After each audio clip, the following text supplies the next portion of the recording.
निवेदनं सुखसम्पत्करुणानिकेतनं व्रतदानतपः क्रियाफलं सहजानन्दगुरुं भजे सदा। बोलो स्वामीनारायण भगवाननी, श्री हरि कृष्ण महाराजनी, श्री राधा कृष्ण देवनी, श्री नरनारायण देवनी, श्री लक्ष्मीनारायण देवनी। बधा ज हरिभक्तों ने घणा भावथी जय स्वामीनारायण। वाला भक्तजनों, આજે આપણે સદગુરુવર્ય વિજ્ઞાનાનંદ સ્વામી એમનું જીવન ચરિત્ર શ્રવણ કરવાનું છે. મંજુકેશાનંદ સ્વામીએ નંદમાળામાં લખ્યા મુજબ સંપ્રદાયમાં બે વિજ્ઞાનાનંદ સ્વામી હતા. બેવો વિજ્ઞાનાનંદ સુનામ, તેમાં એક તો જ્ઞાની અકામ, બીજા મંડળાધીશ પુરાણી, વળી જ્ઞાન વિદ્યા શુભ જાણી. સૌરાષ્ટ્રની ભૂમિ શૂરવીરોની, ભગવાન શ્રી કૃષ્ણચંદ્રની ક્રીડાભૂમિ તરીકે મનાય છે. જ્યાં રેવતાચલ, પ્રાચી, માધવપુર અને સુદામાપુરી જેવા સુપ્રસિદ્ધ તીર્થો મનુષ્યને હંમેશા આત્મશાંતિ આપે છે. એ ભૂમિમાં પુરાણ પ્રસિદ્ધ પ્રભાસ ક્ષેત્ર આવેલું છે. પ્રભાસ ક્ષેત્ર જ્યાં હિરણ, સરસ્વતી અને કપિલા આ ત્રણ નદીઓનો ત્રિવેણી સંગમ થાય છે. હિરણ નદી, સરસ્વતી અને કપિલા નદી. જ્યાં કૃષ્ણ પરમાત્મા શરીર છોડી અને ધામમાં ગયા એ પ્રભાસ ક્ષેત્ર. જ્યાં 12 જ્યોતિર્લિંગોમાં સર્વપ્રથમ મનાયેલ સોમનાથ મહાદેવનું ભારત પ્રસિદ્ધ તીર્થધામ છે. આ પ્રખ્યાત તીર્થની પાસે પાટણ ગામ આવ્યું છે. તે લોકોમાં પ્રભાસ પાટણ નામે ઓળખાય છે. આ પાટણ ગામમાં સાધુ સંતોમાં આદર ભાવવાળું, કર્મકાંડી અને ભક્તિમાન પવિત્ર એક બ્રાહ્મણ કુટુંબ રહેતું હતું. એમાં ગણેશ ભટ્ટ નામે એક સુપ્રતિષ્ઠિત વેદશાસ્ત્ર સંપન્ન વિદ્વાન રહેતા હતા. ગણેશ ભટ્ટ તેઓ સોમનાથ મહાદેવની ભક્તિ કરતા, બ્રાહ્મણ ઉચિત કર્મકાંડ અને વિદ્યા પ્રદાન કરી પોતાનો સમય સાર્થક કરતા હતા. ગણેશ ભટ્ટને પતિપરાયણ ધનબા નામના સુલક્ષણા પત્ની હતા. ગણેશ ભટ્ટનું ઘર સાધન સંપન્ન અને લક્ષ્મીજીની મહેરવાળું હતું. બંને દયા, પ્રેમ, પરોપકાર તથા વાત્સલ્ય આદિક અનેક સદ્ગુણથી સમલંકૃત હતું. સર્વના આદર સત્કારના પાત્ર બન્યા હતા. યોગ્ય સમયે આ દંપતીને 2 પુત્રો અને એક સુશીલ પુત્રી એમ 3 સંતાન થયા. 2 દીકરા થયા અને 1 દીકરી થઈ, ગણેશ ભટ્ટને. મોટા પુત્રનું નામ સોમેશ્વર રાખ્યું. વચેટ પુત્રી જયા ગૌરી અને નાના પુત્રનું નામ ગોવિંદરામ હતું. 3 સંતાનોમાંથી નાના પુત્ર ગોવિંદરામ કોઈ યોગભ્રષ્ટ યોગી જેવા હતા. એમનો જન્મ સંવંત 1850 મહાસુદ વસંત પંચમીના માંગલિક પર્વના શુભ દિવસે થયો હતો. ગણેશ ભટ્ટે 8મે વર્ષે શાસ્ત્રીય વિધિપૂર્વક ગોવિંદરામને યજ્ઞોપવિત સંસ્કાર કરાવી વિદ્યારંભ કરાયો. પહેલાંના સમયમાં જનોઈ આપ્યા પછી ભણવાનું શરૂ કરતા.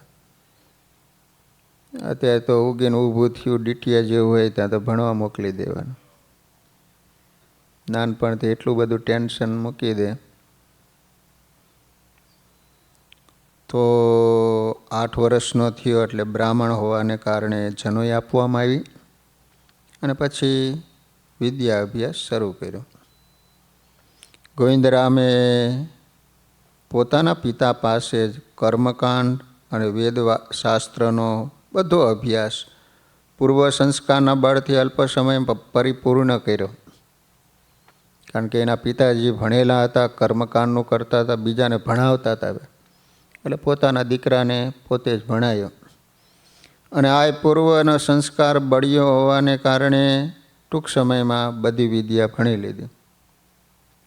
અમુક પૂર્વનો જીવ હોય, થોડું ઘણું બાકી રહી ગયેલું હોય, પૂરું કરવા માટે આવ્યો હોય, એટલે તરત જ એને વિદ્યા સંપન્ન થઈ જાય.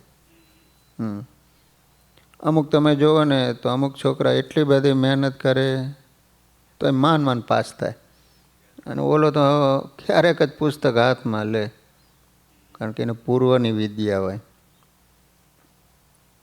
એકવાર ભણાવે તો યાદ રહી જાય. કુટુંબજનોના વિવાહ સંબંધી ચર્ચા થતાં ગોવિંદરામે સંસાર વ્યવહારમાં તીવ્ર ઉદાસીનતા જણાવી અને એમાં જોડાવા સ્પષ્ટ ના કહી. ગ્રસ્ત હોય એટલે યોગ્ય ઉંમર થાય એટલે એક ચિંતા હોય કે લગ્ન કરાવી દઈએ. પણ આ દીકરાએ ના પાડી કે બાપુજી મારે લગ્ન કરવા નથી. ઉત્કટ વૈરાગ્ય હોવાથી ગોવિંદરામે પ્રથમથી સંસાર વ્યવહારમાં ચિત્ત દીધું જ નહીં. ઈશ્વર ભક્તિ અને શાસ્ત્ર ચિંતનમાં ગોવિંદરામ સમય વ્યતીત કરવા લાગ્યા. અહિંસા, સત્ય, અસ્તેય, બ્રહ્મચર્ય, અપરિગ્રહ તથા શૌચ, સંતોષ, તપ, સ્વાધ્યાય અને ઈશ્વર પ્રણિધાન વગેરે યોગશાસ્ત્રમાં કહેલા મોક્ષ ઉપયોગી યમ નિયમ આદિ સદગુણો ગોવિંદરામમાં સહજ હતા. પોતાના મનમાં સંત સમાગમની તીવ્ર અભિલાષ જાગૃત થતા ઘર કુટુંબથી અલગ સોમનાથ મહાદેવના મંદિર પાસે નિવાસ રાખ્યો. ગોવિંદરામ સાચા સદગુરુની શોધમાં તત્પર રહેવા લાગ્યા. ગોવિંદરામનું હૃદય પ્રભુમય બની ગયું હતું. જગતની કોઈ પણ વસ્તુમાં એનું મન લોભાતું નહીં. રાત્રિ દિવસ જપ તપ સાથે શાસ્ત્ર પઠન કરતું. એમાં જ એમનું મન પરોવાયેલું રહેતું. બીજું કોઈ વસ્તુ એમને ગમતી જ નહીં. પ્રભુના પ્યારા પરમહંસ કે સંત મહાત્મા મળી જાય ને તો ભવસાગરનો ફેરો ટળી જાય. એવી ઝંખનામાં ગોવિંદરામ વિવેક દ્રષ્ટિથી સંત મહાત્માઓના દર્શન, સેવા સમાગમનો લાભ લેતા. જેને જે બાબતની ખરી ઝંખના હોય, સાચી તાલાવેલી લાગે અને ખરો ખપ જાગે, એની વસ્તુ અવશ્ય પ્રાપ્ત થાય ને થાય. આ ન્યાયે ભગવાન સ્વામિનારાયણના અગ્રગણ્ય સંતવર્ય મુક્તાનંદ સ્વામી સંત મંડળ સાથે તીર્થયાત્રા કરતાં કરતાં પ્રભાસ ક્ષેત્રમાં પધાર્યા. જ્યારે મુમુક્ષુને સાચી ઝંખના લગ્ની લાગે, ભગવાન કોઈક એવા સાચા સંતનો ભેટો કરાવી આપે. જ્યારે માણસ પાત્ર બનાવે એટલે સામે એને એવા સદગુરુ શોધી જ આપે. તો આને મુક્તાનંદ સ્વામીનો યોગ થઈ ગયો. વિચાર કરો. તેઓએ નદી કિનારે વૃક્ષ નીચે નિવાસ કર્યો. ગોવિંદરામ પ્રતિદિન પ્રાતઃકાલમાં નિત્ય વિધિ કરવા ત્રિવેણી સંગમ ઉપર જતા. સ્નાન કર્યા પછી સંધ્યા ગાયત્રી વગેરે ત્યાં જ કરતા, જપ કરતા. એમણે દૂરથી ભગવા વસ્ત્રો જોયા એટલે વિચાર કર્યો કોઈ સ્વામીજી પધાર્યા છે, માટે એમના દર્શન કરતો જાઉં. પણ નિયમથી પરવારી ગોવિંદરામ દર્શન માટે મુક્તાનંદ સ્વામીની પાસે આવીને નમસ્કાર કર્યા. સ્વામીશ્રીના દર્શન માત્રથી એનું મન શાંત અને સંકલ્પ રહિત બની ગયું.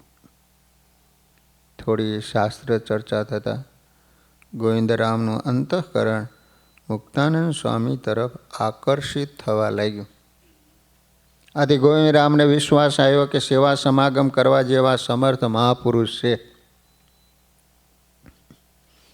ગોવિંદરામે પરિચય પૂછતા સ્વામીએ કહ્યું, અમારા ગુરુ સ્વામિનારાયણ ભગવાન છે.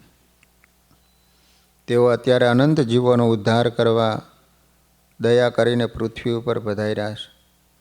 તે ભગવાન અષ્ટાંગ યોગની સાધના કર્યા વિના પામર કે પાપી મનુષ્યોને પણ હાલ તત્કાળ સમાધિ કરાવે છે.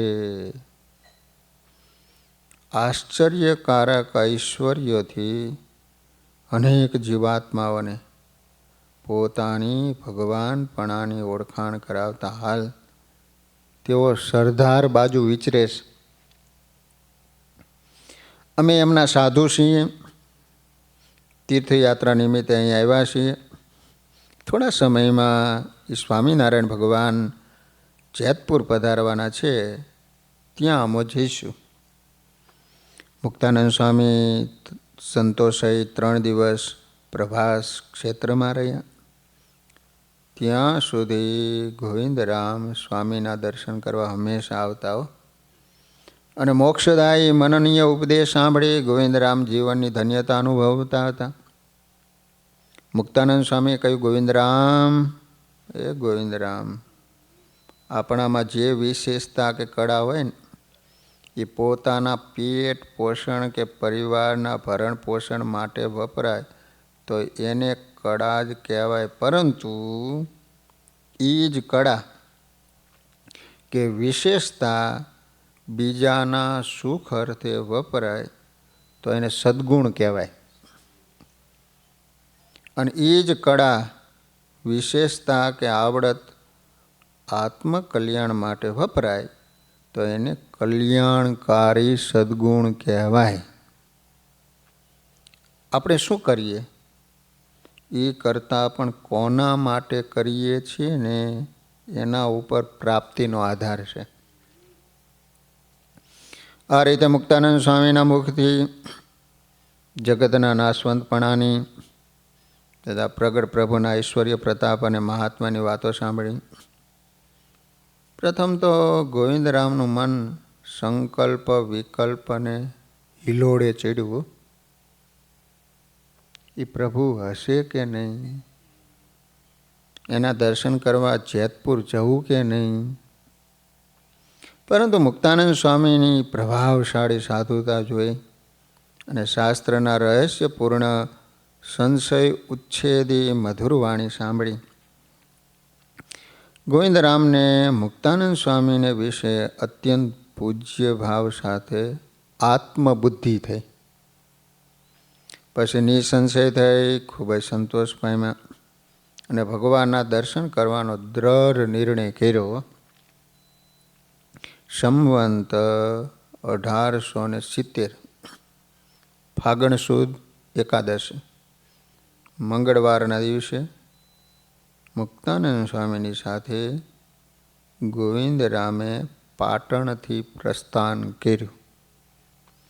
મુક્તાનંદ સ્વામીની સાથે લોજ ગામ આવી કેટલાક દિવસો ત્યાં રહ્યા.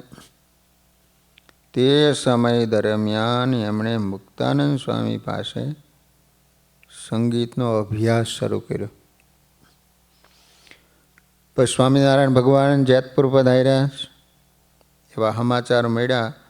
તુરત મુક્તાનંદ સ્વામીની સાથે ગોવિંદરામ સ્વામિનારાયણ ભગવાનના દર્શન કરવા માટે જેતપુર પહોંચ્યા. એ વખતે ગોવિંદરામે જેતપુરમાં સભામાં સ્વામિનારાયણ ભગવાનના દર્શન કર્યા. દર્શન કરતાં જ પૂર્વની પ્રીત પ્રગટ થઈ. એમનું અંતર પ્રગટ પ્રભુમાં ખેંચાણું. તત્કાળ સમાધિ થઈ ગઈ. અક્ષરધામમાં અતિશય શીતળ શાંત તેજના સમૂહની મધ્યે અસંખ્ય અક્ષર મુક્તોથી સેવાયેલા અનંત દેવો ઈશ્વરો વડે સ્તુતિ કરાયેલા સર્વાધીશ શ્રીહરિના દિવ્ય દર્શન થયા.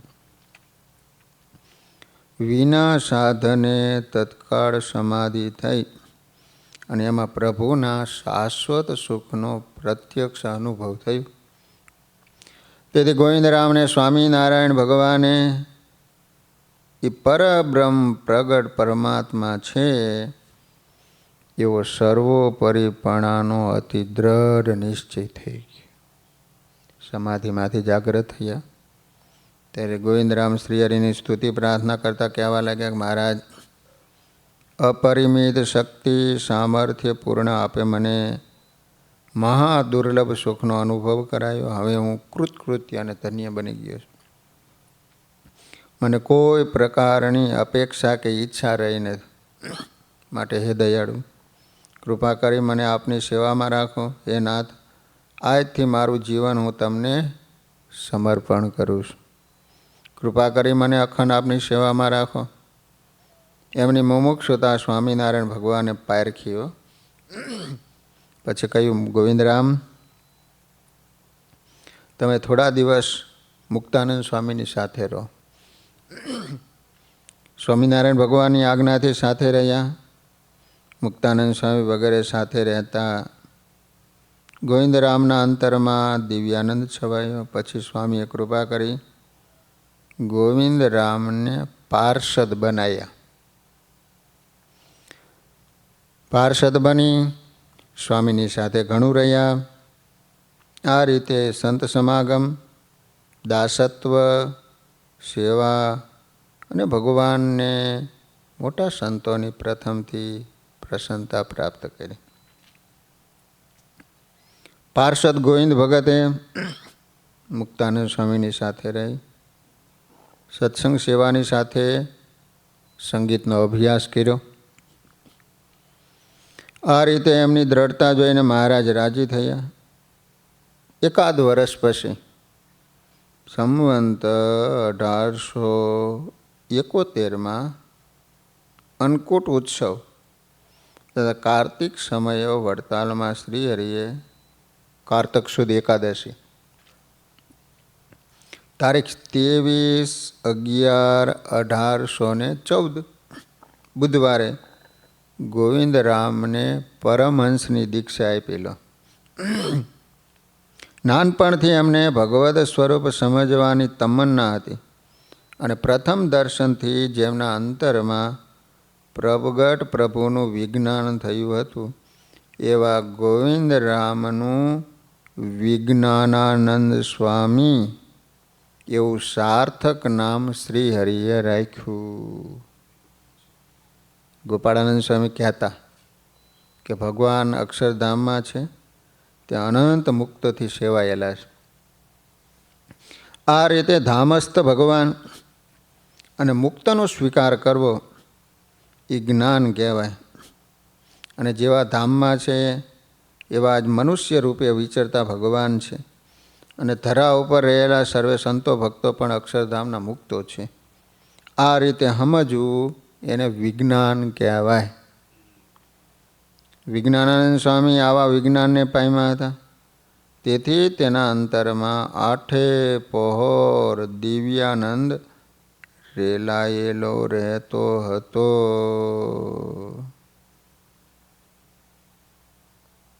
એ જ રીતે જેના અંતરમાં આવું વિજ્ઞાન થાય એને પણ કોઈ દોષ પીડતા નથી.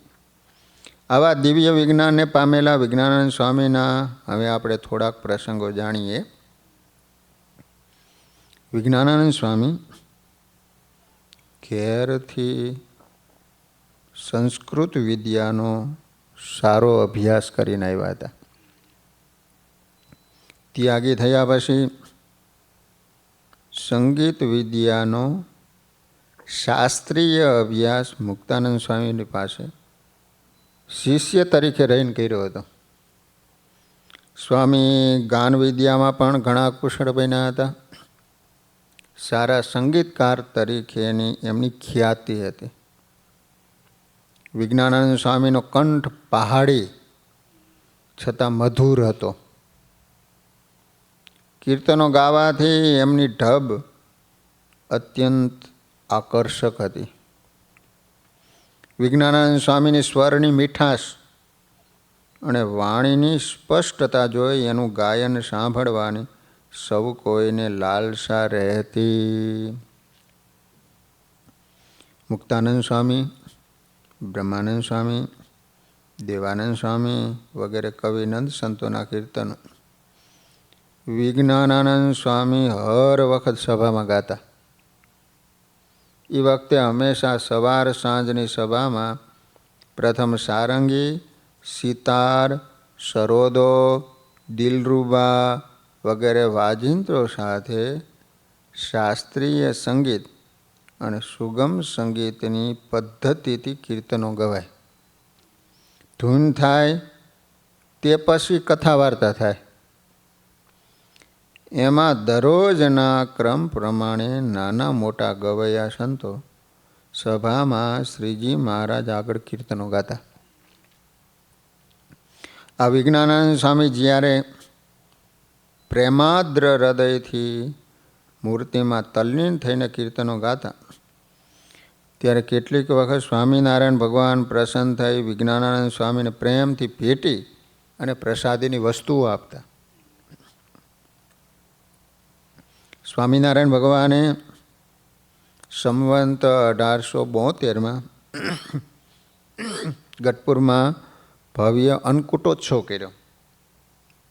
કાર્તિકી પૂનમ સુધી સૌ સંતોને પોતાની સાથે રાખ્યા.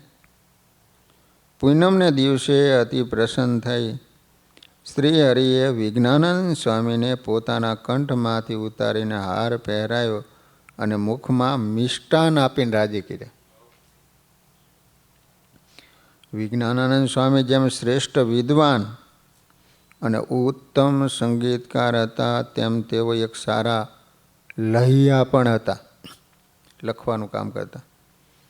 લહિયા તરીકે એમણે ગ્રંથ લેખનની ઘણી ઉપયોગી સેવા કરી. સદગુરુ મુક્તાનંદ સ્વામીની પ્રથમથી એવી રુચિ હતી કે સંપ્રદાયમાં સાહિત્યના સર્જન હંમેશા થતા રહે. આ હેતુથી સ્વામી પોતે વેદશાસ્ત્રના રહસ્યથી ભરપૂર સર્વગ્રાહી સુંદર કીર્તનો અને નવા ગ્રંથોની રચના કર્યા કરતા. શ્રીજી મહારાજે મુક્તાનંદ સ્વામીને કહ્યું છે, તમે પણ પોતાના સંપ્રદાય સંબંધી પોતાના ઈષ્ટદેવ સંબંધી જે વાણી તથા શાસ્ત્ર તે જ દેહ પર્યંત કર્યા કરજો. તમારો દેહ રહે ત્યાં સુધી તમને એ જ આજ્ઞા છે. ગરડા મધ્ય પ્રકરણનું 58મું વચનાવૃત્તિ એમાં આવે છે. આ રીતે પોતાની રુચિ શ્રી હરિની આજ્ઞાથી મુક્તાનંદ સ્વામી સંસ્કૃત પ્રાકૃત નવા ગ્રંથો અને કીર્તનો બનાવતા લો. મુક્તાનંદ સ્વામીમાં બધી કળા હતી. નૃત્ય પણ સારું આવડે, ગાયન કળા એવી, સંગીત કળા એવી, વિદ્વાન પણ એવા, કવિ પણ એવા.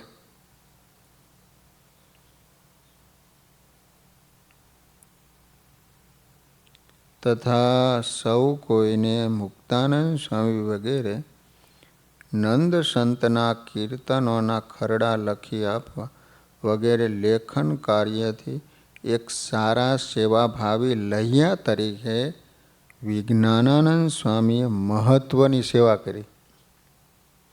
નંદ સંતો અને સ્વામિનારાયણ ભગવાનની ઘણી જ પ્રસન્નતા પ્રાપ્ત કરી હતી.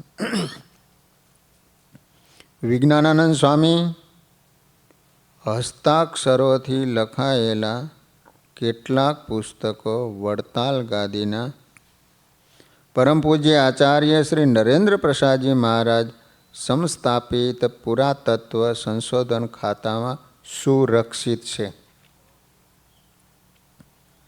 જે ભગવાન માટે મરજીવા થયા હોય એ જ ભગવાનની અને આ સત્સંગની સાચા અર્થમાં સેવા કરી શકે.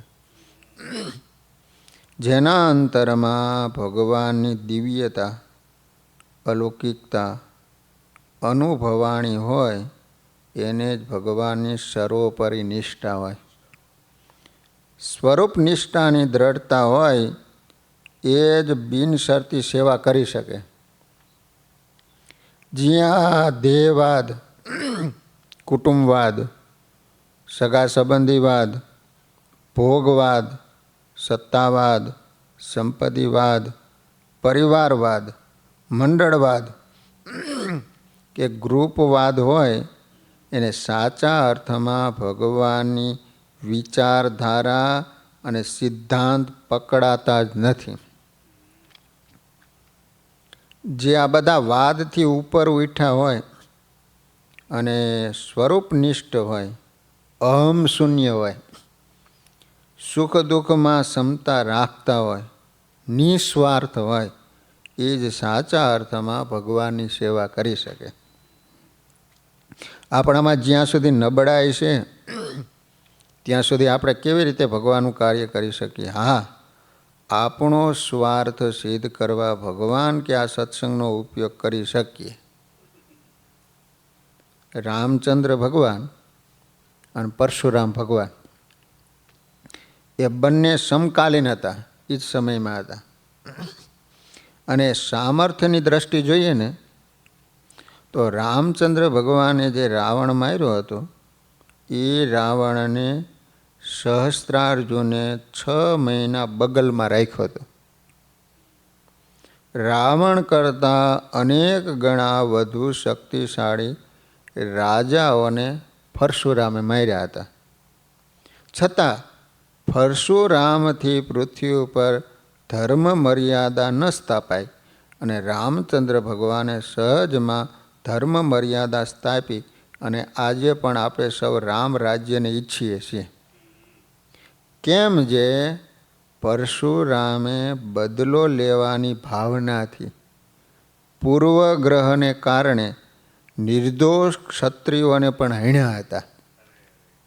જ્યારે રામ ભગવાન કુટુંબવાદ, ગ્રુપવાદ કે પૂર્વગ્રહથી પર રહ્યા તો લાખોના લાડીલા બન્યા અને ધરતી ઉપર અલૌકિક મર્યાદાનું અને રામ રાજ્યનું સ્થાપન કરી શક્યા. સાચા અર્થમાં પ્રજાની સેવા કરી શક્યા. ભીષ્મ પિતામહ અર્જુનથી શક્તિશાળી હતા, પરંતુ પોતે પોતાની અમુક માન્યતામાં બંધાયેલા હતા. તેથી અર્જુન દ્વારા ભગવાને જે કામ કર્યું એ કામ ભીષ્મ પિતાથી ન થઈ શક્યું. અર્જુનજી જેમ ભગવાન કહે એમ કરવા તત્પર હતા તો આજે પણ નારાયણની જોડે નર તરીકે પૂજાય છે. મિથ્યાવાદ અને ખોટો રસાસ્વાદ આપણા જીવનને બરબાદ કરે. આપણે કોઈ વાદમાં બંધાયા તો નથી ને, એ તપાસવું. વિજ્ઞાનાનંદ સ્વામીની જેમ નિસ્વાર્થ ભાવે સેવા થઈ શકે એવા સુપાત્ર બનીએ એવી આજના દિવસે ગળતા હૃદયે પ્રભુને પ્રાર્થના. વિજ્ઞાનાનંદ સ્વામી પોતાના મંડળે સહિત એકવાર ચાંગા પધાર્યા. ચાંગા ગામ છે વડતાલની બાજુમાં. સ્વામિનારાયણ ભગવાનની કથા વાર્તા રૂપી અમૃતનું પાન કરાવતા હતા. ત્યાંના મુમુક્ષુ હરિભક્તો પટેલ રઘુનાથદાસ, પટેલ ગોકળભાઈ પટેલ શ્રીધરભાઈ અને ક્ષત્રિય ભક્ત જીવસિંહ, બીજા ઘણા ભક્તજનો શ્રીહરિની અદ્ભુત લીલા અને પરચાની વાતો સાંભળીને આનંદિત થતા. વિજ્ઞાનંદ સ્વામીએ વાત કરી કે એકવાર જેતલપુરમાં પોતાના નિવાસની આગળ આસોપાલવના વૃક્ષની સમીપે સુંદર ચોતરા ઉપર સુંદર મનોહર ગાદી તકિયાયુક્ત રમણીય મહામંચ ઉપર સ્વામિનારાયણ ભગવાન બિરાજમાન થયા હતા. એ વખતે સંતો જમીને આવ્યા અને યથા યોગ્ય સભામાં બેઠા. ચાંગામાં સ્વામી વાત કરે છે. એ સમયે શ્રીહરિ સંતો પ્રત્યે કૃપા દ્રષ્ટિથી બોલ્યા, હે સંતો, સાધુના સત્ય, સંતોષ, દયા, શાંતિ વગેરે સર્વ સદ્ગુણો શાસ્ત્રોમાં કહેલા છે. પ્રાણીઓના હિતમાં તત્પર આ મુક્તાનંદ સ્વામી જ્યાં જ્યાં જાય છે ને ત્યાં ત્યાં માનવ સમુદાયને સુખ આપનારા મોક્ષ માર્ગમાં જોડે છે. સતશાસ્ત્રોનો સત્ય સિદ્ધાંત સમજાવી મોક્ષ માર્ગમાં કોઈ પણ પ્રકારનું વિઘ્ન પડે નહીં એવો સત્ય માર્ગ બતાવે છે, એમ સ્વામિનારાયણ ભગવાન કહેતા હતા. સ્વધર્મ, જ્ઞાન, વૈરાગ્ય અને મહાત્મ જ્ઞાને સહિત ભક્તિ કરવાના ઉપાયો બતાવે. પરમ એકાંતિક ભક્તિ કરવામાં કારણભૂત એકાંતિક સંતોની સેવાની રીત બતાવે છે. મુક્તાનંદ સ્વામીની કોમળતાયુક્ત, કલ્યાણ કરનારી, અતિશય આનંદ આપનારી વાણી સાંભળીને શત્રુ પણ મિત્ર બની જાય, સત્સંગી થાય છે. એમ જ બીજા સંપ્રદાયવાળાઓ તથા કુસંગીજનો પણ મુક્તાનંદ સ્વામીને માને છે. એ સંતો આ પ્રમાણે સાધુની રીતે સાધુઓએ વર્તવું એ જ સાધુઓને ભૂષણરૂપ છે. સાધુ પુરુષોને રજોગુણ અને તમોગુણ શોભાસ્પદ નથી, માટે રજોગુણ અને તમોગુણને આધીન થવું નહીં. મુક્તાનંદ સ્વામી સત્સંગમાં ભૂષણરૂપ છે.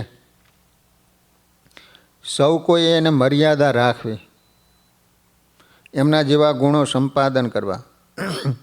કામ, ક્રોધ, લોભ, રસાસ્વાદ, સ્નેહ, માન, ઈર્ષા, મત્સર આદિનો ત્યાગ કરો.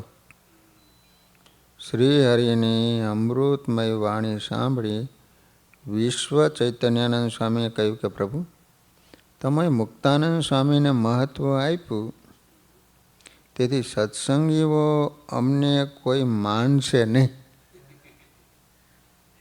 એમનું વચન સાંભળીને સાધુપણાની શ્રેષ્ઠતા બતાવવા માટે શ્રીહરિ બોલ્યા, હે સાધુઓ, મેં સત્સંગમાં કાગળ લખાવી સત્સંગીઓને મુક્તાનંદ મુનિ માન્ય છે અને બીજા મુનિ માન્ય નથી આવી આજ્ઞા ક્યારેય પણ કરી નથી. તોય પણ મુક્તાનંદ મુનિ સદ્ગુણી હોવાથી સત્સંગીઓ અને બીજા જનો એમને માને છે. ગુણયુક્ત જનોમાં સૌ પ્રીતિ કરે. જો માણસ માત્ર પ્રીતિ કરતા હોય તો વ્યક્તિમાં કંઈક ગુણ હોય, સદ્ગુણ હોય તો જ તમને ભાવ જાગે. જેમ ભમરાઓ સુગંધીમાન પુષ્પોમાં પ્રીતિ કરે છે, કેમ પુષ્પ પાસે ભમરા જાય છે? તો એમાં ગુણ છે, સુગંધ છે. તેમ સજ્જનો સદ્ગુણી સંતમાં પ્રીતિ કરે. ગુણાહા પૂજા સ્થાનમ ગુણીષુ, ગુણવાનમાં ગુણો પૂજાનું સ્થાન છે. અક્ષરાદિ સર્વનો નિયંતા એવો હું પણ એકાંતિક સાધુઓનો મહિમા કહું છું. આ વાત સાંભળી સર્વ સંતો ભક્તો અતિ પ્રસન્ન થયા. વિજ્ઞાનાનંદ સ્વામીએ દ્રઢ નક્કી કર્યું કે મારે પણ મુક્તાનંદ સ્વામી જેવી સાધુતા શીખવી છે. પછી સેવક બની મુક્તાનંદ સ્વામીને રાજી કરી એમના જેવા સદ્ગુણો સ્વામી શીખ્યા હતા. વિજ્ઞાનાનંદ સ્વામી મુક્તાનંદ સ્વામી પાસે શિષ્ય ભાવી રહી સંસ્કૃત અને સંગીત વિદ્યાનો ઊંડો અભ્યાસ કરી સારા અનુભવી વિદ્વાન થયા હતા. બોલો, કથા વાર્તા કરવાની કુશળતા પણ મેળવી હતી. સ્વામીની સાથે મોટે ભાગે ગામડા ફરતા ફરતા પોતે વિદ્યા અભ્યાસ કર્યો હતો. એથી મુક્તાનંદ સ્વામીની સાધુતાપૂર્ણ પ્રભાવશાળી સદવર્તનની છાપ વિજ્ઞાનાનંદ સ્વામી ઉપર પડી હતી. બોલો, તેઓ વિદ્વાન અને શ્રેષ્ઠ સંગીતજ્ઞ હોવા છતાં બરાબર સમજતા હતા કેવળ વિદ્વતા અગર લૌકિક ગુણોથી પ્રભુ પ્રસન્ન થતા નથી, પરંતુ ધર્મ, જ્ઞાન, વૈરાગ્ય અને પ્રભુ ભક્તિથી જીવન રંગાઈ જાય તો જ પ્રભુ પ્રસન્ન થાય છે. વિજ્ઞાનાનંદ સ્વામી સમજતા કે પોતામાં આદર્શ સાધુતા જોઈએ. જે ઉપદેશ સાંભળીને પામર મનુષ્યો દુર્ગુણો છોડી ધર્મનિષ્ઠ બની પ્રભુમય જીવન જીવતા થાય ત્યારે સાચી સાધુતા મેળવી કહેવાય. એવી સાધુતા વિના કેવળ વિદ્વતા અથવા શ્રેષ્ઠ ગુણોથી માયા પર થઈ શકાતું નથી. પ્રભુના પદની પ્રાપ્તિ તો તપ, ત્યાગપૂર્વક ઈષ્ટદેવની અતિ દ્રઢ સર્વોપરી નિષ્ઠા સાથે ધ્યાન, ભજન અને આજ્ઞા ઉપાસનાના યથાર્થ પાલનથી થાય છે. સ્વામીની આવી દ્રઢ નિષ્ઠા જોઈ હોવાથી શ્રીજી મહારાજ સંતોને જે જે કઠિન આજ્ઞાઓ કરતા ને તેનું વિજ્ઞાનાનંદ સ્વામી શૂરવીરપણે પાલન કરતા હતા. બોલો,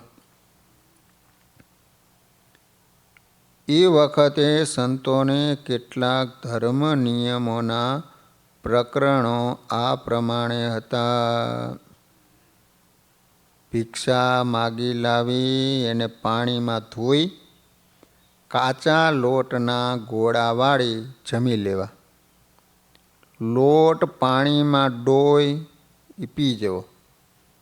બીજું, શેરડીમાંથી કે દૂધમાંથી થાય એવી કોઈ પણ રસકસવાળી વસ્તુ ખાવી પીવી નહીં.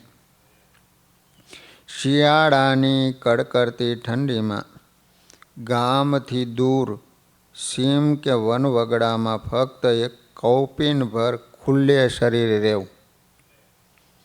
સન્માન થાય ત્યાંથી ચાલી નીકળવું. અપમાન થાય અહીંયા વધારે રહેવું. એક જીવને વર્તમાન ધરાયા પછી જ અનાજ લેવું ઇત્યાદિ ધર્મ નિયમોના પ્રકરણોની જુદી જુદી કઠિન પરીક્ષામાં વિજ્ઞાનાનંદ સ્વામી સફળતાપૂર્વક આગળ વધતા અને ત્યાગ પ્રધાન સાધુતા કેળવતા. વિજ્ઞાનાનંદ સ્વામીના જીવનનું એક ધ્યેય હતું કે કોઈની સાથે સ્પર્ધા અગર ઈર્ષા કર્યા વિના સેવા અને સ્મરણમાં સમયનો સદુપયોગ કરી ઈષ્ટદેવની આજ્ઞામાં દ્રઢપણે વર્તો. ધર્મના નિયમમાં સ્વલ્પ જેટલો પણ ફેર પડવા દેવાનો. આ પ્રમાણે વિજ્ઞાનાનંદ સ્વામી જીવનભર દ્રઢતા રાખીને સરળપણે વર્ત્યા હતા. સાધુ પુરુષો અને સામાન્ય મનુષ્યમાં એ જ ફેર હોય છે કે મનુષ્ય હંમેશા પોતાની જ ઉન્નતિ અગર ભલું કરે. સાધુ પુરુષો પોતાનું કલ્યાણ સાધી બીજા અનેક મનુષ્યના કલ્યાણ માટે જીવનભર મુશ્કેલીઓ સહન કરી પ્રબળ પ્રયાસ કરતા હોય છે. સાધનોથી સ્વપર કાર્યાણી ઇતિ સાધુ. સાધુ શબ્દનો અર્થ જ એ છે જે પોતાનું અને બીજાનું મોક્ષરૂપી કાર્ય સિદ્ધ કરે એનું નામ સાધુ. આ ન્યાયે શ્રીજીના સર્વજીવ હિતાવ સિદ્ધાંત પ્રમાણે વિજ્ઞાનાનંદ સ્વામીના હૃદયમાં સત્સંગ પ્રચારની પ્રબળ ભાવના હતી.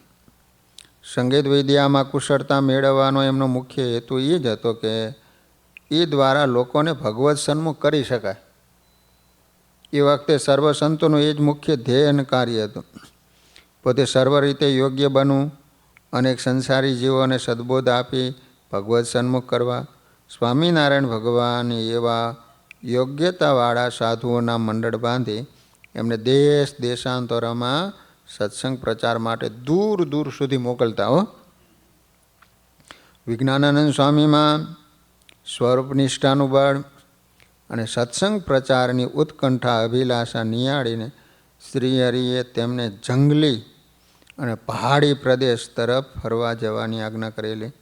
મહારાજની આજ્ઞા શિરોમાન્ય રાખી વિજ્ઞાનાનંદ સ્વામીએ નિમાડ, ખાનદેશ, ઝાડીદેશ, જંબુસર, બારા અને રાજસ્થાન, મારવાડ વગેરે પ્રદેશમાં વિચરી લોકોના વિરોધ, વેર અને તિરસ્કારો સહન કરીને ત્યાં સત્સંગ કરાવ્યો અને કેટલેક ઠેકાણે મંદિરો પણ સ્વામીએ બંધાવ્યા. નિષ્કુળાનંદ સ્વામીએ ભક્ત ચિંતામણી ગ્રંથ બનાવ્યો અને ત્યારે વિજ્ઞાનાનંદ સ્વામી પાસે દૂર પ્રદેશના સત્સંગીઓના નામનો સંગ્રહ હતો. તે માગી લીધો હતો. હાલમાં પણ દર વર્ષે દૂર દેશમાં વડતાલના સંતો ફરવા માટે જાય છે. એ વખતે એ બધા દેશોમાં એક તો ભાષાનો પ્રોબ્લેમ અને હાવ અજાણ્યા ગામડાઓ, ઝાડ પહાડાઓ, બહુ અઘરું કામ હતું. છતાંય પણ વિજ્ઞાનાનંદ સ્વામી સ્વામિનારાયણ ભગવાનને રાજી કરવા માટે આવા બધા દેશોમાં ફર્યા. વિજ્ઞાનાનંદ સ્વામીએ સ્વામિનારાયણ ભગવાનની સ્તુતિ પ્રાર્થના પણ કરેલી છે. એનો અર્થ એ થયો કે સ્વામી વિદ્વાન પણ સારા હતા, લૈયા પણ સારા હતા, સારા સંગીતજ્ઞ પણ હતા. ભલા ભક્તજનો, વિજ્ઞાનાનંદ સ્વામી એમને ઘણા બધા ગામોમાં મંદિરો પણ બંધાવેલા છે. સદગુરુ વિજ્ઞાનાનંદ સ્વામીને વિશે જેમ લૌકિક શ્રેષ્ઠ ગુણો હતા ને, એ જ રીતે એમનામાં આધ્યાત્મિક ગુણો પણ ઉચ્ચ કોટીના હતા. એમને ત્યાગ, વૈરાગ્ય પ્રધાન જીવન ગાળી જપ, તપ, ધ્યાન, ભજન અને મોક્ષ ઉપયોગી વિવિધ વ્રતો, ચાંદ્રાયણો વગેરે ઘણા સાધન કર્યા હતા. વિશેષપણે ધીરે ધીરે ધ્યાનનો અભ્યાસ કરતા. વિજ્ઞાનાનંદ સ્વામી રાત્રિના 8 કલાક સુધી અખંડ ધ્યાનમાં બેસી રહે. શ્રી હરિની મૂર્તિનું દિવ્ય સુખ અનુભવતા હોવા છતાં યોગશાસ્ત્રની રીતે વિજ્ઞાનાનંદ સ્વામી શરીર શુદ્ધિ માટે અષ્ટાંગ યોગની કેટલીક સરળ ક્રિયાઓ કરતા. ચિત્ત શુદ્ધિ અને મનની સ્થિરતા માટે કરાતા અનેક પ્રકારના પ્રાણાયામની પ્રક્રિયાના પણ વિજ્ઞાનાનંદ સ્વામી ઉત્તમ જાણકાર હતા. લો, એમને સમાધિ સુધીની સ્થિતિ પ્રાપ્તિ કરી હતી. બોલો, યમ, નિયમ, આસન, પ્રાણાયામ, પ્રત્યાહાર, ધ્યાન, ધારણા, સમાધિ. વિજ્ઞાનાનંદ સ્વામી શ્રીજી મહારાજની પ્રેરણા પ્રમાણે હાલતા, ચાલતા, ખાતા, પીતા, સૂતા, બેસતા સર્વ ક્રિયામાં મૂર્તિમાં અખંડ વૃત્તિ રાખી અને નામ સ્મરણ કરવું. એકાંતમાં સ્થિર ચિત્તે બેસી પ્રથમ 1 કલાક, પછી 2 કલાક મૌન રહી અને માળા ફેરવતા. પછી વિજ્ઞાનાનંદ સ્વામી માળા વિના મૌન થઈ આંખો મીચી માનસિક જપ કરવો. માળા વિના આ રીતે મન સંકલ્પ રહિત થાય ત્યાં સુધી હંમેશા વહેલી સવારે અને રાત્રિના 2-4 કલાક સુધી માળા અને માનસિક જપ કર્યા કરતા. મનની સ્થિરતા અને ચિત્તની શુદ્ધિ થયા પછી જ પ્રભુનું ધ્યાન કરવું.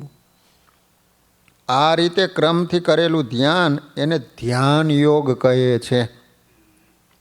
અને ધ્યાન યોગથી સરળતાપૂર્વક પ્રભુના પ્રત્યક્ષ દર્શન થાય છે. રાજયોગની પદ્ધતિ પ્રમાણે વિજ્ઞાનાનંદ સ્વામી હંમેશા 8 કલાક સુધી અખંડ ધ્યાન યોગનો અભ્યાસ કરી મૂર્તિનો સાક્ષાત્કાર કર્યો હતો. એ સમયમાં કેટલાક સંતો હઠયોગ અને અષ્ટાંગ યોગની બધી ક્રિયાઓ યથાર્થ રીતે જાણતા અને એ દ્વારા પોતે સમાધિમાં જઈ શકતા હતા. બીજાને પણ સમાધિ કરાવી શકતા. હઠયોગની ક્રિયાઓ શીખવામાં અને એને સિદ્ધ કરવામાં ઘણો લાંબો સમય જોઈએ. ગુરુના માર્ગદર્શન વિના સમાધિ સુધી પહોંચવું અશક્ય હોય છે. આ રીતે વિજ્ઞાનાનંદ સ્વામી પોતે યોગ પણ સારી રીતે જાણતા. એટલે ભગવાનનું ધ્યાન કરતાં પહેલાં જ્યાં સુધી મન સ્થિર ન થાય ત્યાં સુધી પ્રભુનો જાપ કરવો એમ કહે છે. મન સ્થિર થાય પછી જ ભગવાનનું ધ્યાન કરવું. ત્યાં સુધી મનમાં સંકલ્પો ચાલતા હોય ત્યાં સુધી તમે ધ્યાનમાં બેસો તોય પણ ધ્યાન થાય નહીં. જે રીતે ઘંટી આમ ગોળ ગોળ ફરતી હોય, એના ઉપર દાણા નાખો તો દાણા તો ક્યાંય ઉડી જાય. એમ મન જ્યાં સુધી સંકલ્પ વિકલ્પ ચાલતા હોય મનમાં ત્યાં સુધી ભગવાનનું ધ્યાન પણ થાય નહીં. એટલે આ વિજ્ઞાનાનંદ સ્વામી પ્રથમ ભગવાનનો જાપ કરતા, મન સ્થિર થાય પછી ધ્યાન કરતા. અને ધ્યાન પણ કેટલું? 8 કલાક સુધી. બોલો, વિચાર કરો. રાતે ધ્યાનમાં બેસે 8 કલાકે ઊભા થાય. સ્વામિનારાયણ ભગવાનની આજ્ઞાથી વિજ્ઞાનાનંદ સ્વામી દૂર પ્રદેશોમાં વિચરી લોકોને જ્ઞાનદાન આપી એમના જીવનમાં શુભ સંસ્કારોનું સિંચન કરતા. લોકો સદાચારી બની માનવ શરીરનું મહત્ત્વ સમજે અને કેવળ આ લોકના વૈભવ વિલાસ મેળવવામાં સુખ છે એ ગેરસમજ દૂર કરી મૃત્યુ પછી પણ સુખી થઈ શકે એવું જ્ઞાન મેળવે. પરોપકાર અને પરમાત્માની ભક્તિ કરવામાં સમય અને શક્તિનો સદુપયોગ કરે. સાચો સંતોષ અનુભવે તથા જીવનના બધા કાર્યો યશસ્વી નીવડે અને મનુષ્ય અવતાર ધન્ય બને. આ રીતનો વિજ્ઞાનાનંદ સ્વામીનો ઉપદેશ સાંભળી લોકોના દિલમાં ધર્મ ભાવના જાગતી હતી. દેવી આત્માઓ શાસ્ત્રોનું રહસ્ય અને ધર્મનું તત્વ સમજવામાં શ્રદ્ધાળુ બની સત્સંગના ધર્મ નિયમો ધારણ કરતા. કારણ કે સ્વામીની ઉપદેશ શૈલી ઘણી આકર્ષક હતી. વિજ્ઞાનાનંદ સ્વામીમાં એમની વિદ્વતા અને સંગીત વિદ્યા સહાયરૂપ બની. એમની કથા વાર્તાથી દરેક લોકો ખૂબ જ સંતોષ પામી શ્રી હરિના આશ્રિત થતા હતા. એક વખત વિજ્ઞાનાનંદ સ્વામી પોતાના મંડળ સાથે જંબુસર બારાના શ્રીગામ નામમાં પધાર્યા. શ્રીગામ, ગામનું નામ શ્રીગામ ના. ગામમાં પ્રવેશ કર્યો ને ત્યાં ચોરે બેઠેલા એક દ્વેષી બાવાની પ્રેરણાથી કેટલાક ગામ લોકો બોલી ઉઠ્યા, સ્વામિનારાયણના સાધુ આવ્યા છે, એને ગામ બહાર કાઢી મૂકો, નહીતર ગામ બગાડશે. લોકોને હોકો બીડી છોડાવીને પૂજાપાઠ કરે ને એવા ભગતડા કરી દેશે. વિજ્ઞાનાનંદ સ્વામીને કાને આ શબ્દો અથડાયા. સ્વામી તરત સંતો સહિત રસ્તા પાસેની એક ખાલી જગ્યામાં ચતુરાઈથી બેસી ગયા અને વાજિંત્ર વગાડીને ભારે હલકથી ગાવાનું શરૂ જ કરી દીધું. તે સંગીત સાંભળવા લોકો એકઠા થયા અને પરસ્પર વાતો કરવા લાગ્યા કે સ્વામીજી ઘણું સરસ ગાય છે, આપણે એમને ચોરામાં લઈ જઈને ત્યાં ઉતારો કરાવી, રાત્રે એમનું સંગીત સાંભળીશું. હવે જુવાની બધા ભેગા થાય એટલે ગાઈઠાનું કોઈનું હાલે નહીં. પછી લોકોએ આગ્રહથી વિજ્ઞાનાનંદ સ્વામી તેડી જઈ ચોરામાં ઉતારો આપ્યો. રાત્રે ગામ લોકો ભજન કીર્તન સાંભળવા એકત્રિત થયા. સ્વામીએ મોડી રાત્રિ સુધી કીર્તનો ગાય સંગીતના મધુર આલાપથી ભાવિકો મુગ્ધ બની ગયા. પછી વિજ્ઞાનાનંદ સ્વામી સુંદર દ્રષ્ટાંત દાખલા સાથે શાસ્ત્રીય પ્રવચન કર્યું. આકર્ષક સંગીત અને વિદ્વતાપૂર્ણ વ્યાખ્યાનથી ગામ લોકો ઘણા પ્રભાવિત થયા. આમ પ્રતિદિન સંત સમાગમના પવિત્ર પ્રસંગથી મુમુક્ષુ ઘણા લોકો પ્રભુ ભક્તિના પ્યાસી બનવા લાગ્યા. ધીરે ધીરે સત્સંગની પ્રવૃત્તિ વૃદ્ધિ પામતા લગભગ આખું ગામ સ્વામિનારાયણ ભગવાનનું ભજન કરવા લાગ્યું. બોલો, વિજ્ઞાનાનંદ સ્વામી એ વખતે ઘણા સમય સુધી શ્રીગામમાં રહ્યા હતા. આ રીતે શ્રીગામ અને જંબુસર પ્રાંતના અનેક ગામોમાં સત્સંગ વિચરણ કરી ધર્મપ્રેમી જનોને ભગવાનને ઓળખાણ કરાવી અને પછી વિચરણ કરતાં કરતાં વિજ્ઞાનાનંદ સ્વામી વડતાલ આવ્યા. હવે સ્વામી વડતાલ આવ્યા બાદ કેટલોક સમય વીત્યા પછી શ્રીગામના સત્સંગી વડતાલ આવી સ્વામીને પ્રાર્થના કરી કે આપ શ્રીગામ પધારીને ત્યાં મંદિર કરો. તેથી વિજ્ઞાનાનંદ સ્વામી સંત મંડળ સાથે શ્રીગામ પધાર્યા. જમીન મેળવી મંદિરનું ચણતર કામ શરૂ કર્યું. વિજ્ઞાનંદ સ્વામી જેટલા દિવસ ત્યાં રહ્યા ત્યાં સુધી હંમેશા સવાર સાંજ બંને વખત અમરસિંહજી રજપૂતની વાડીએ સ્નાન કરવા જાય. સંતો જાય એટલે અમરસિંહજી કોષ છોડી સ્વામીને ડોલથી પાણી સિંચીને સ્નાન કરાવતા અને પોતાની વાડીમાંથી ઠાકોરજીના થાળ માટે રીંગણા, મરચાં વગેરે બકાલું હંમેશા લાવી આપતા. અમરસિંહજીની સેવા મંદિર પૂરું થયું ત્યાં સુધી સતત એકધારી ચાલુ રહ્યો. એમની સેવાથી સ્વામીજી એના ઉપર ઘણા રાજી થયા. મંદિર તૈયાર થયું એટલે મૂર્તિ પ્રતિષ્ઠા વગેરે વિધિ સમાપ્ત કરી વિજ્ઞાનંદ સ્વામી વડતાલ જવાની તૈયારી કરી. છેલ્લી વાર મળવા માટે સર્વ સત્સંગીઓને પોતાની પાસે રાત્રે બોલાવ્યા. સત્સંગીઓની સભા થઈ. સ્વામી સૌને ભલામણ કરવા લાગ્યા. ઘણે દાખલે મંદિર તૈયાર થયું માટે હવે સૌ હંમેશા મંદિરમાં આવી દેવદર્શન, ધૂન કીર્તન, કથા વાર્તા કરજો. એકબીજા ખૂબ સંપ રાખીને ધર્મ નિયમ પાડજો. આ રીતે વિજ્ઞાનાનંદ સ્વામીએ વાત કરી. ત્યાં અમરસિંહજી વાડીએ જવાની સ્વામીની પાસે રજા માગવા આવ્યા. સ્વામીજી, આજે રીંગણા ઉતારી વહેલી સવારે શહેરમાં પહોંચાડવાના છે માટે રજા લઉં છું, આપ રાજી રહીજો. વિજ્ઞાનંદ સ્વામી કહ્યું, અમરસિંહજી બેસો. તમારી ભાવભરી સેવાથી હું તમારા ઉપર ઘણો રાજી થયો. કાલે સવારે તમારે રીંગણા વેચવાનું આંકવાનું રહેશે નહીં. સ્વામી આવું બોલ્યા. શ્રીજી મહારાજ બધું સારું કરશે માટે સભામાં બેસો, તમારે હવે ક્યાંય જવું નથી. વાડીએ ન જવાય નહીં, બેરો હલો. સ્વામીજીની આ વાત સાંભળી સભામાં બેઠેલા 2-4 ઉતારવા યુવકોએ કહ્યું, સ્વામીજી, એ કોષ નહીં હાકે અને રીંગણા નહીં વેચે તો ખાય છે શું? એક રાતમાં ભગવાન શું સારું કરી દેવાના છે? ત્યારે આવેશમાં આવી વિજ્ઞાનંદ સ્વામી બોલ્યા, હું સ્વામિનારાયણ ભગવાનનો સાધુ છું. હું તો વહેલી સવારે ચાલ્યો જઈશ, પણ તમે બધા એની ધામધૂમ જોઈશો. ફક્ત 8 કલાક આડા છે, જોજો સવારે શું થાય. એમ કહી શાંત થઈને સ્વામી બધા સત્સંગીને ઘેર જવાની આજ્ઞા કરી. સૌ પોતપોતાના ઘરે ગયા. વિજ્ઞાનંદ સ્વામી વહેલી સવારે ત્યાંથી વડતાલ તરફ નીકળી ગયા. વિજ્ઞાનંદ સ્વામી કહ્યું હતું એ પ્રમાણે એ જ રાત્રિના 11 વાગ્યે શ્રી ગામના ઠાકોર, ત્યાંના દરબાર રાજા હતા ને, એમના રાણી વિચાર કરવા લાગ્યા કે આપણી પાસે મિલકત તો ઘણી છે પણ કોઈ સંતાન નથી, તો હવે આ પાછળ સંભાળશે કોણ? વૃદ્ધ અવસ્થામાં જાતે કાંઈ થઈ શકે નહીં.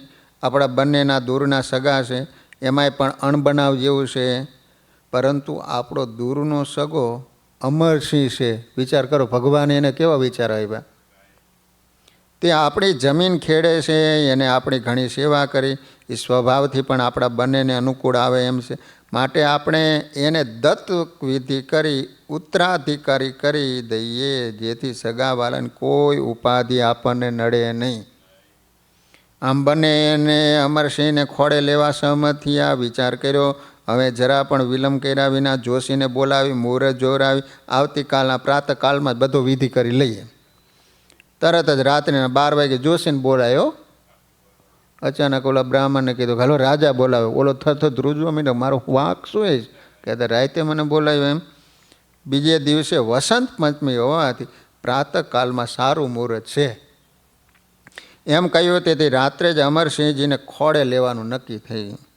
ઠાકોરજીએ કારભારીઓને બોલાવી ઠાકોર તત્કાળ બધી સાધન સામગ્રી તૈયાર કરાવી. શાક બકાલું વગેરે વહેલી સવારે અમરસિંહજીની વાડીએથી લાવવામાં આવ્યું. વહેલી સવારે મુખ્ય અધિકારીઓને મોકલી ઠાકોરશ્રીએ અમરસિંહને પોતાના દરબારમાં બોલાવી લીધા. પ્રાતકાળમાં વેદજ્ઞ બ્રાહ્મણો વિધિ કરવા લાગ્યા. ગામના આગેવાનો, શેઠિયાઓ, પટેલિયાઓ, કેટલા સગાવાલા અને કારભારીઓ વગેરેની હાજરીમાં ખૂબ ધામધૂમથી દત્ત વિધાન પૂર્ણ થયું. અમરસિંહજીને ઠાકોરશ્રીની સર્વ સંપત્તિના ઉત્તર અધિકારી ઘોષિત કર્યા. તે દિવસે ગામના બ્રાહ્મણોથી લઈ દલિત સુદ્ધા તમામ લોકોને મિષ્ટાન જમાડીને ખૂબ રાજી કર્યા. હવે અમરસિંહજી સાધારણ ગરીબ રજપૂત નહીં રહેતા, શ્રી ગામના રાજા બની ગયા. અચાનક થયેલા આશ્ચર્યજનક બનાવથી ગામ લોકો અને દરબારના હગાવાલા નવાઈ પામ્યા. વિજ્ઞાનાનંદ સ્વામીનું વચન બરાબર સત્ય થયું. તેથી સત્સંગીઓ સ્વામી ઉપરની ઘણી જ ઉત્કંઠ શ્રદ્ધાથી યુવકોને કહેવા લાગ્યા, જુઓ, રાત્રે તમે સ્વામીજીના વચનમાં વિશ્વાસ કરતા નહોતા, પણ વિજ્ઞાનાનંદ સ્વામી તો વચન સિદ્ધ મહાપુરુષ છે. ભગવાન એમનામાં અખંડ રહ્યા છે. તેથી એમણે અંતર્યામીપણે આગળથી બધું કહી દીધું. પ્રભુના સાક્ષાત્કારવાળા સંત પુરુષની વાણીમાં કેટલું બધું દ્રઢ બળ રહેલું હોય, એ જે બોલે ને એ સત્ય થાય. વિજ્ઞાનાનંદ સ્વામીનો સંકલ્પ અથવા આશીર્વાદ અવશ્ય સફળ થાય છે. તો આ રીતે સ્વામી રાજી થયા અને આશીર્વાદ આપ્યા. બોલો, હવે સાધારણ માણસ હતો પણ આખા ગામનો રાજા બની ગયો. સહજાન સ્વામી મહારાજની જય.